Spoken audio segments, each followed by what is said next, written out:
दोस्तों नमस्कार। स्वागत है आप सभी का अपने यूट्यूब चैनल टॉपर क्लासेस में। आज हम लोग देखेंगे जीके के कुछ महत्वपूर्ण प्रश्नों को कलेक्ट किया हूँ जो आने वाली सक्षमता परीक्षा के लिए अति महत्वपूर्ण होने वाले हैं। इसके अलावा VPSC TI4 SSC GD NTPC आदि एग्ज़ामों के लिए रामबाण साबित होने वाले प्रश्न होंगे। आप लोग अंत तक देखिएगा और अगर वीडियो पसंद आए तो लाइक कर लीजिएगा और चैनल को सब्सक्राइब कर लीजिएगा। चलते हैं हम लोग पहले क्वेश्चन की ओर। पहला क्वेश्चन है कि महात्मा गांधी को महात्मा किसने कहा? रविंद्रनाथ टैगोर ने कहा था कि सुभाष चंद्र बोस ने कहा था कि भगत सिंह के पंडित जवाहरलाल नेहरू? तो एक बात आप लोग याद रखिएगा, महात्मा गांधी शब्द है, ठीक है, महात्मा गांधी। तो महात्मा जो गांधी को जो है, महात्मा की संज्ञा जो है रविंद्रनाथ टैगोर जी ने दी थी। ऑप्शन नंबर इसका पहला सही जवाब हो जाएगा। अगर इसको कहा जाए कि राष्ट्रपिता किसने कहा था महात्मा गांधी को राष्ट्रपिता, तो आप लोग याद रखिएगा सुभाष चंद्र बोस इसका सही जवाब हो जाएगा। महात्मा की संज्ञा जो है रविंद्रनाथ टैगोर जी ने दिया था, जबकि राष्ट्रपिता सुभाष चंद्र बोस जी ने जो है बताया था। तो यह आप लोग बात को याद रखिएगा और लगभग हर प्रश्न में जो है परीक्षाओं में देखने को मिलते हैं। इसके अलावा दूसरे प्रश्न पर लोग चलते हैं, देखेंगे आप लोग शिवसमुद्रम जलप्रपात किस नदी पर बना है? नर्मदा नदी पर है कि कावेरी है कि गंगा है कि शरावती है? एक आप लोग ट्रिक याद रखिएगा, कभी आप राइट में नहीं भूलेंगे।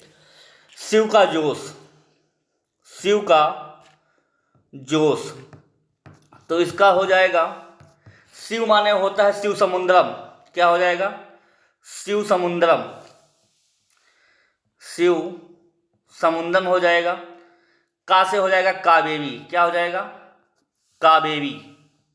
जा से हो जाएगा जोग, जोग जलप्रपात, इसको गवसप्पा भी बोलते हैं, शरावती नदी पर हो जाएगा। किस पर हो जाएगा? शरावती नदी पर। दोनों मोस्ट इंपॉर्टेंट है जलप्रपात और लगभग हर एग्जाम में देखने को मिलते हैं। शिव समुद्र जलप्रपात कावेरी नदी पर है, जबकि जोग जलप्रपात जो है शरावती नदी पर स्थित है। तो बात आपको समझ में आ गई होगी, इसका ऑप्शन नंबर दूसरा सही जवाब हो जाएगा। अगले प्रश्न पर हम लोग चलेंगे। अगला प्रश्न है कि भारत छोड़ो आंदोलन के समय वायसराय कौन था? करजन था कि लिन थोगो था कि विपिन था कि मेयो था? आप लोग याद रखिएगा कि भारत छोड़ो आंदोलन कब होता है, तो आप उसकी तिथि जो है 8 अगस्त 1942 को जो है होता है। उस टाइम कौन वायसराय था? तो आप लोग याद रखिएगा, छोड़ दो जाओ, जाना हो की इंग्लिश होती है गो। क्या होती है? गो। तो इससे आप लोग ट्रिक को याद रखिएगा, लिन लिथ गो। क्या हो जाएगा? लिन लिथ और गो। क्या हो जाएगा? लिन लिथ गो। ऑप्शन नंबर इसका दूसरा सबसे बेहतरीन जवाब हो जाएगा। समझ में आ गया होगा आप लोगों को। अगले प्रश्न पर हम लोग बढ़ेंगे, देखेंगे। अगला प्रश्न है सर्वप्रथम जनगणना किसके कार्यकाल में शुरू हुई? करजन के समय कि लिन लिथगो कि विपिन कि मेयो? बहुत इंपॉर्टेंट क्वेश्चन रहेगा एग्जाम के लिए। तो एक बात आप लोग याद रखिएगा, जनगणना सर्वप्रथम जो है मेयो के कार्यकाल में स्टार्ट होती है। ऑप्शन नंबर इसका चौथा बेहतरीन जवाब हो जाएगा। इसके अलावा कहा जाए कि दशकीय आधार पे, किसके आधार पे? दशकीय आधार पे जनगणना किसके कार्यकाल में स्टार्ट हुई, तो उसका नाम आप लोग याद रखिएगा, विपिन। क्या रखेंगे ना आप लोग? विपिन। जनगणना की शुरुआत जो है सन 1872 ईस्वी में मेयो के कार्यकाल में स्टार्ट की गई।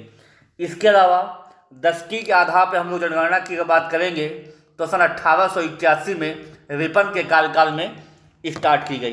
तो इसका ऑप्शन नंबर चौथा सबसे बेहतरीन जवाब हो जाएगा। अगले प्रश्न पर बढ़ेंगे हम लोग। अगला प्रश्न है कोशिका की खोज किसने की? रॉबर्ट हुक कि जेनर कि फ्लेमिंग कि कोहलर? बहुत इंपॉर्टेंट रहेगा। तो अब आप लोग याद रखिएगा कि कोशिका जो होती है, कोशिका की खोज रॉबर्ट हुक ने जो है किया था। इसका ऑप्शन नंबर पहला सही जवाब हो जाएगा। ठीक, अगर कहा जाए कोशिकाओं के समूह को हम लोग क्या कहते हैं, ऊतक कहते हैं, इसको भी याद रखिएगा। बहुत बहुत छोटी छोटी सेल्स होती हैं जो हमारे शरीर में जो होती हैं, उन सेलों से जो है ऊतक का निर्माण होता है। इसके अलावा हम बात करेंगे कि चेचक के टीके की खोज किसने किया था, तो एडवर्ड जेनर का नाम याद आता है। किसका आता है? एडवर्ड जेनर का नाम आता है, ये भी आप लोग याद रखिए। तो इसका ऑप्शन नंबर पहला सही जवाब हो जाएगा। अगले प्रश्न पर हम बढ़ेंगे। अगला प्रश्न है, मलेरिया रोग में कौन सा अंग प्रभावित होता है? पहला है लीवर, दूसरा है हृदय, तीसरा है तिल्ली, चौथा है फेफड़ा। तो आप लोग याद रखिएगा, मलेरिया में जो अंग प्रभावित होता है, पहली बात जो है, जो मलेरिया नामक रोग होता है मादा एनाफिलीज मच्छर के काटने से होता है। मादा एनाफिलीज मच्छर के काटने से होता है। अगर ये प्रभावित किससे होता है तो आप लोग याद रखिएगा, ये प्रोटोजोआ जनित रोग है। कैसा है? प्रोटोजोआ जनित रोग है। इसके अलावा हम लोग बात करेंगे तो इसमें कौन सा अंग प्रभावित होता है, तो उसका नाम है तिल्ली या फ्लीहा। क्या हो जाएगा? तिल्ली इसका जो है, फ्लीहा इसका नाम हो, जो अंग प्रभावित हो जाता है। अगर हम बात करेंगे इसकी जो दवाई कैसे बनती है, तो दवाई का नाम आप लोग याद रखिएगा, सिनकोना की जो पेड़ की छाल होती है, सिनकोना वृक्ष की जो छाल होती है, उससे जो है मलेरिया की जो है दवा बनाई जाती है। तो इसका ऑप्शन नंबर तीसरा सबसे बेहतरीन जवाब हो जाएगा। अगले प्रश्न पर बढ़ेंगे हम लोग। अगला प्रश्न है कि दूध में कौन सा विटामिन नहीं पाया जाता है? बहुत इंपॉर्टेंट रहेगा। Vitamin A, vitamin B, vitamin C और विटामिन डी। तो आप लोग याद रखिएगा कि विटामिन की खोज किसने किया था, तो उसका नाम आप लोग फंक याद रखिएगा। कौन? विटामिन की खोज जो है फंक जी ने किया था। तो एक बात आप लोग याद रखिएगा, क्योंकि विटामिन सी जो है दूध में नहीं पाया जाएगा, क्योंकि ये जो है खट्टे फलों में पाया जाता है। किसमें? खट्टे फलों में जो है विटामिन सी पाया जाता है। विटामिन सी का अगर नाम पूछा जाए रासायनिक, तो आप लोग याद रखिएगा एस्कॉर्बिक एसिड होता है। Ascorbic acid. एस्कॉर्बिक एसिड जो है विटामिन सी का नाम हो जाएगा। विटामिन ए से जो है बतौंधी रोग हो जाएगा, इसका नाम होता है रेटिनॉल। क्या हो जाएगा? रेटिनॉल। बी की कमी से होता है बेरी बेरी, इसमें हो जाएगा थायमीन। क्या हो जाएगा? थायमीन हो जाएगा। और विटामिन डी से हो जाएगा सूखा रोग। ये बात आप लोगों को समझ में आ गई होगी। तो दूध में जो है विटामिन सी नहीं पाया जाता है। ऑप्शन नंबर इसका तीसरा सही जवाब हो जाएगा। अगले प्रश्न पर हम बढ़ेंगे। अगला प्रश्न है, साइलेंट वैली किस राज्य में स्थित है? पहला उत्तराखंड, दूसरा है तमिलनाडु, तीसरा है केरल, चौथा है असम। आप लोग याद रखिएगा, जो साइलेंट वैली है इसको हम लोग कहते हैं शांत घाटी। क्या कहते हैं? शांत घाटी। तो शांत घाटी कहाँ हमको मिलेगी? ये मिलेगी केरल में। ऑप्शन नंबर इसका चौथा तीसरा सबसे बेहतरीन जवाब हो जाएगा। इसके अलावा हम लोग बात करेंगे, अगर कहा जाए कि फूलों की घाटी कहाँ है, तो फूल सबसे ज़्यादा कहाँ है, वो देवभूमि कहाँ हो जाएगा? उत्तराखंड। क्योंकि देवों को क्या हम पसंद है? फूल पसंद है। तो इसलिए फूलों की जो घाटी हो जाएगी उत्तराखंड में हो जाएगी। इसका ऑप्शन नंबर तीसरा सही जवाब हो जाएगा।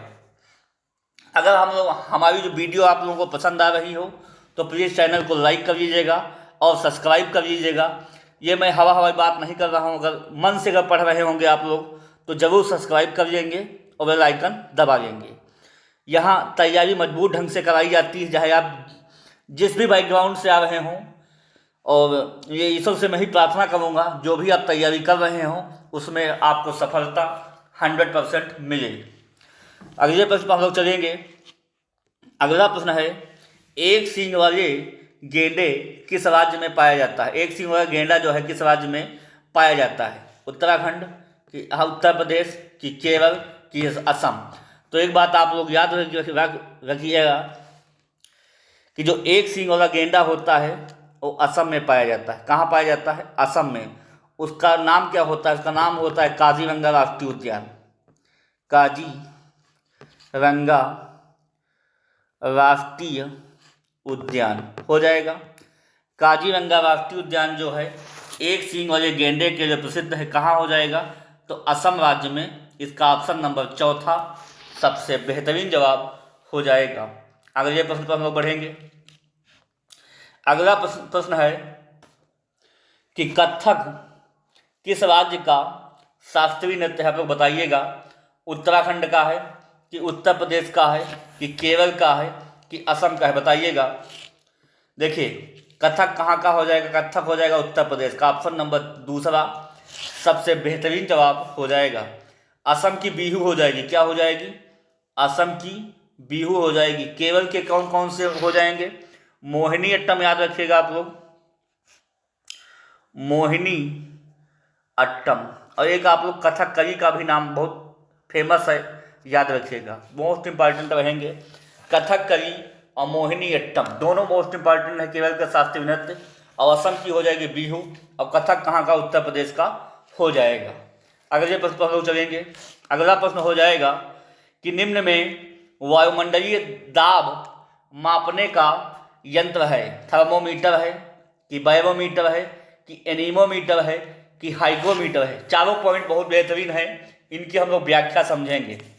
देखिए आप लोग कैसे इसको जानेंगे। हाइग्रो का मतलब होता है आर्द्रता मापी। क्या हो जाएगा? आर्द्रता मापी। आर्द्रता को मापने वाला जो यंत्र हो जाएगा हाइग्रोमीटर हो जाएगा। एनीमोमीटर में जो है वायु की हम लोग गति नापते हैं, वायु की गति एनीमोमीटर से। बैरोमीटर से वायुमंडलीय हम लोग दाब नापते हैं, वायुमंडलीय दाब मापते हैं, हो जाएगा। इसके अलावा थर्मामीटर से हम लोग क्या नापते हैं? तो आप लोगों को पता होगा, थर्मामीटर से हम लोग तापमान जो है नापते हैं। तो इसका ऑप्शन नंबर दूसरा बैरोमीटर इसका सही जवाब हो जाएगा। समझ में आ गया होगा दोस्तों आप लोगों को। अगले प्रश्न पर हम बढ़ेंगे। अगला प्रश्न है प्रकाश वर्ष किसका मात्रक है? समय का है या दूरी का है या प्रकाश की चमक का है कि तरंग दैर्घ्य का है? बताइएगा आप लोग।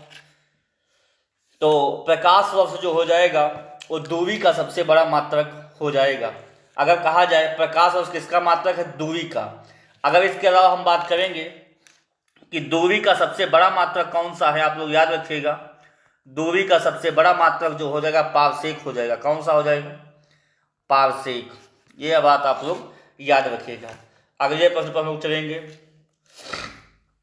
अगला प्रश्न है सूर्य के प्रकाश में कौन सी तरंग होती है? अनुप्रस्थ होगी कि अनुदैर्ध्य होगी कि चुंबकीय होगी कि इनमें से कोई नहीं? एक बात आप लोग याद रखिएगा, सूर्य के प्रकाश में यहाँ पे पा रहा है, यहाँ पे आ रहा है पा। तो आप लोग याद रखिएगा सूर्य के प्रकाश में अनुप्रस्थ तरंग पाई जाएगी। ऑप्शन नंबर इसका पहला सही जवाब हो जाएगा। अगर बात की जाए कि ध्वनि में कौन सी तरंग पाई जाती है, तो यहाँ पे है धा और यहाँ पे है धा। तो धा से हो जाएगा अनुदैर्ध्य। क्या हो जाएगा? अनुदैर्ध्य। ये बात आप लोग याद रखिएगा। इसके अलावा अगले प्रश्न पर हम लोग चलेंगे। सारे टॉप क्वेश्चन हैं और हर परीक्षाओं में आपको देखने को मिलेंगे। अगले प्रश्न पर हम बढ़ेंगे। अगला प्रश्न है बॉक्साइट किसका अयस्क है? लोहे का है, एल्युमिनियम का है कि कॉपर का है कि कार्बन का है? बताइएगा। जो बॉक्साइट हो जाएगा एल्युमिनियम का अयस्क होता है। ऑप्शन नंबर इसका दूसरा सबसे बेहतरीन जवाब हो जाएगा। बॉक्साइट का हम लोग प्रतीक समझेंगे Al होता है। क्या होता है? Al। अगले प्रश्न पर हम लोग बढ़ेंगे। अगला प्रश्न है भारत की सबसे अधिक खारे पानी की झील है? क्या कौन सी हो जाएगी? लोकटक झील है कि सांभर झील है कि चिल्का झील है कि उलर झील? बताइएगा आप लोग। भारत की सबसे अधिक खारे पानी की झील, देखिए अगर सबसे अधिक खारे पानी की झील हम लोग बात करेंगे तो हो जाएगी राजस्थान की सांभर झील। कौन सी हो जाएगी? राजस्थान की सांभर झील। इसके अलावा हम लोग बात करेंगे अगर सबसे बड़ी का खारे पानी की झील की बात करेंगे तो हम हो जाएगी उड़ीसा की चिल्का झील। उड़ीसा की चिल्का झील हो जाएगी। अगर मीठे पानी की हम लोग बात करेंगे तो उलर झील हो जाएगी, जम्मू कश्मीर की हो जाएगी। तैरता हुआ राष्ट्रीय उद्यान किस झील में है? तो लोकटक झील में तैरता हुआ राष्ट्रीय उद्यान, उसका नाम है काबुल लामजाओ। ये कहाँ पर पाया जाएगा? यह मणिपुर में पाया जाता है। तो ये बात की वर्ड है, आप लोग याद रखिएगा, नोट्स बनाते चलिए और साथ में याद होता जाएगा आपको। अगले प्रश्न पर बढ़ेंगे। अगला प्रश्न है, मोस्ट इंपॉर्टेंट रहेगा कि दक्षिण भारत की गंगा किसे कहा जाता है? नर्मदा को, कि गोदावरी, कि गंगा, कि कावेरी? बताइएगा आप लोग। दक्षिण भारत की जो गंगा है की कह रहा है, तो की से हम लोग जाएंगे कावेरी के पास जाएंगे। ऑप्शन नंबर इसका चौथा सही जवाब हो जाएगा। इसके अलावा हम लोग कहेंगे कि दक्षिण भारत की सबसे लंबी नदी कौन सी है, तो उसका नाम गोदावरी का नाम सबसे पहले आ जाता है। अगर भारत की हम लोग बात करेंगे तो भारत की सबसे लंबी नदी जो हो जाएगा गंगा। अगले प्रश्न पर बढ़ेंगे। अगला प्रश्न कैसा रहेगा आप लोग बताइएगा। अगला प्रश्न है, भारत का उत्तरी बिंदु है। आप लोग मैप के माध्यम से समझने का प्रयास कीजिएगा। कुछ इंडिया का मैप इस तरह से जो है हम जो है ड्रा कर रहे हैं, आप लोग सीख लीजिएगा बनाने। अगर ना आता हो तो आप लोग सीख लीजिएगा। ये जो है उत्तर से दक्षिण की लंबाई है, ये है पूर्व से पश्चिम की लंबाई। अगर इंडिया के उत्तर से दक्षिण की लंबाई हम लोग देखेंगे तो है 3214 किलोमीटर। आप लोग याद रखिएगा, पूछा जाता है उत्तर से दक्षिण की लंबाई 3214 किलोमीटर है, जबकि पूर्व से पश्चिम की लंबाई हो जाएगी 2933 किलोमीटर। अगर हम लोग बात करेंगे कि उत्तरी बिंदु कहाँ पे है, तो आप लोग जम्मू कश्मीर में याद रखिएगा, इंदिरा कॉल। कौन सा हो जाएगा? इंदिरा कॉल जो है हो जाएगा। अगर हम लोग दक्षिणी बिंदु की बात करेंगे तो अंडमान निकोबार में इंदिरा पॉइंट हो जाएगा। कौन सा हो जाएगा? इंदिरा पॉइंट।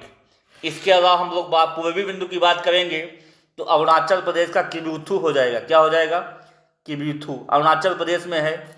और अगर हम पश्चिमी बिंदु कहेंगे तो गोहामाथा गुजरात में पड़ता है, आप लोग याद रखिएगा।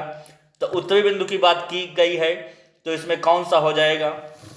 तो उत्तरी बिंदु जो है भारत का हो जाएगा इंदिरा कॉल। ऑप्शन नंबर इसका तीसरा सबसे बेहतरीन जवाब हो जाएगा। चारों पॉइंट बहुत इंपॉर्टेंट थे, लंबाई और पॉइंट समझ में आ गया होगा। आप नोट डाउन कर लीजिएगा। अगर वीडियो अच्छी लग रही हो तो प्लीज़ लाइक कर लीजिएगा। अगले प्रश्न पर हम लोग बढ़ेंगे। अगला प्रश्न रहेगा, मोस्ट इंपॉर्टेंट रहेगा कि ब्रह्मपुत्र नदी भारत में किस दर्रे से होकर प्रवेश करती है? लगभग हर परीक्षाओं में देखने को मिलता है, मोस्ट इंपॉर्टेंट रहेगा। पहली बात आप लोग याद रखिएगा, ये ब्रह्मपुत्र जो नदी है भारत की नदी नहीं है। इसका जो उद्गम होता है वो आप लोग याद रखिएगा तिब्बत के मानसरोवर झील से होता है, या तिब्बत के पठार से हम लोग बात करेंगे। ये जो है तिब्बत के पठार से होते हुए जो है सर्वप्रथम भारत के अरुणाचल प्रदेश में जो है प्रवेश कर जाती है। कहाँ प्रवेश कर जाएगी? अरुणाचल प्रदेश में जो है प्रवेश कर जाएगी। ये किस दर्रे से होकर? तो दर्रा का नाम आप लोग याद रखिएगा, यंगयाब दर्रे से होकर जो है अरुणाचल प्रदेश में जो है ब्रह्मपुत्र नदी भारत में प्रवेश कर जाती है। समझ में आ गया होगा। ऑप्शन नंबर इसका चौथा बेहतरीन जवाब हो जाएगा। अगले प्रश्न पर बढ़ेंगे। अगला प्रश्न रहेगा, ये सेशन का अंतिम प्रश्न रहेगा। कमेंट कीजिएगा वीडियो कैसी लगी है। कि सब्जी की खेती करना कहलाता है? विटीकल्चर, कि ओरेवी कल्चर, कि सेवी कल्चर, कि वर्मी कल्चर? बताइएगा आप लोग। तो जो हो जाएगा वर्मी कल्चर का मतलब हो जाएगा केचुआ की खेती। केचुआ की खेती। सेवी कल्चर का मतलब हो जाएगा रेशम कीट पालन। रेशम कीट पालन। ओरेवी कल्चर का मतलब होता है सब्जी की खेती करना। ऑप्शन नंबर इसका दूसरा सबसे बेहतरीन जवाब हो जाएगा। विटी कल्चर का मतलब होता है अंगूरों की खेती। अंगूरों की खेती। तो इस हिसाब से दूसरा भी विकल्प आप लोगों से सही हो जाएगा। सब्जी की खेती करना कहलाता है ओरेवी कल्चर हो जाएगा। तो दोस्तों ये छोटा सा प्रयास कैसा लगा तो आप लोग कमेंट कीजिएगा और मेरी मेहनत को बेकार मत जाने देना दोस्तों। लगे रहिएगा, अपने माँ बापों का सपना पूरा करिएगा। सफलता एक दिन में नहीं मिलती है, लेकिन एक ना एक दिन मिल ही जाती है। जान लगा दो या फिर जाने दीजिए। इसी के साथ आज के लिए इतना ही। कल फिर कुछ कहने सुनने का प्रयास करूँगा। तब तक के लिए वाणी को विराम। Okay, thank you, good night.